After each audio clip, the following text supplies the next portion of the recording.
Smart city ಒಳಗೆ ಇರ್ಬೋದು. ಆದರೆ ಎಲ್ಲ ಸ್ಮಾರ್ಟ್ ಸಿಟಿ ಒಳಗೆ ಬಹುತೇಕ ರಸ್ತೆ ಗಟರು ಈ ಥರ ಮತ್ತು ಕೆರೆ ತಗೊಂಡಾರ.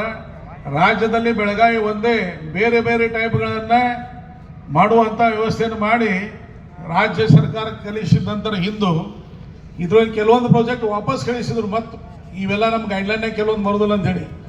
ಆದರೂ ಆಗಿನ ರಾಕೇಶ್ ಸಿಂಗ್ ಸಾಹೇಬ್ರೆ ನಾನು ವಿಶೇಷವಾಗಿ ಅಭಿನಂದನೆ. ಅವರು ಚೇರ್ಮನ್ ಇದ್ರು, ಇವಕ್ಕೆಲ್ಲ ಅನುಮತಿ ಕೊಟ್ಟರು. ಒಂದು ನಿಮಗೆ ನಾನು ಅಭಿನಂದನೆ ಹೇಳ್ತೀನಿ. ಒಂದು ವಿಶೇಷವಾಗಿ ಭೈರತಿ ಅವರಿಗೆ ಬೊಮ್ಮಾಯಿ ಸಾಹೇಬರು ಉದ್ಘಾಟನೆ ಮಾಡೋಕ್ಕೆ ಡೇಟ್ ಕೊಟ್ಟಿದ್ರು ಸರ್. ಅದರ ಆಚಾರ ಸಂಹಿತೆ ಇತ್ತು. ಅದರ ತಮ್ಮ ಅಮೃತಾಸ್ತಿಯಿಂದ ಇವತ್ತು ಆಗುವಂಥ ಯೋಗ ಬಂತು. ಅದಕ್ಕೆ ಕಾರಣ ಭೈರತಿ ಅವರು ನಾನು ಭೇಟಿಯಾಗಿ ಹೇಳಿ ಸರ್ ಉದ್ಘಾಟನೆ ಮಾಡ್ತೀನಿ ಅಂತೇಳಿ ಇವತ್ತು ನಾವು ಉದ್ಘಾಟನೆ ಮಾಡಿದ್ದೀರಿ. ಇನ್ನೂ 4 ಪ್ರಾಜೆಕ್ಟ್ ಅದಾವೆ ಸರ್ ನನ್ನ ಕ್ಷೇತ್ರನಾಗ. ಭೈರತಿ ಸುರೇಶ್ ಅವ್ರ ಗಮನಕ್ಕೆ ತಂದಿದ್ದೀನಿ. ಇನ್ನೊಂದು 2-3 ತಿಂಗಳು ಅವು ಕಂಪ್ಲೀಟ್ ಮಾಡ್ತೇವೆ. ಅವತ್ತನ್ನು ಭೈರತಿ ಸುರೇಶ್ ಅವರು ತಾವು ನಮ್ಮ ಜಿಲ್ಲೆ ಎಲ್ಲರೂ ಕೂಡಿ ಮಾಡೋಣ ಅನ್ನೋ ಮಾತನ್ನು ಹೇಳ್ತಾ ಬರುವಂಥ ದಿವಸಕ್ಕೆ ತಮ್ಗೆ ಒಂದೇ ರಿಕ್ವೆಸ್ಟ್ ಇದೆ ಸರ್.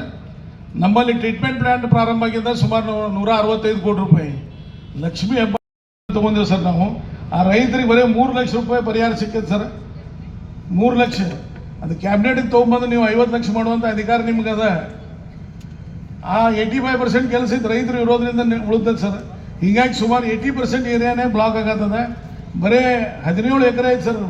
ನೀವು ಒಂದು 5 ಕೋಟಿ ರೂಪಾಯಿ ಕೊಟ್ಟರಂದ್ರೆ ಇದು ನಮ್ಮ ಬೆಳಗಾವಿ ಮೇನ್ ಸಮಸ್ಯೆ ಬಗೆ ಇರ್ತೀವಿ ಸರ್. ಅದನ್ನು ತಾವು ಮಾಡಬೇಕನ್ನೋ ಮಾತನ್ನು ಹೇಳಿ ನನ್ನ ಮಾತಿಗೆ ವಿರಾಮ ಕೊಡ್ತೀನಿ. ಧನ್ಯವಾದ. ಜೈ ಹಿಂದ್.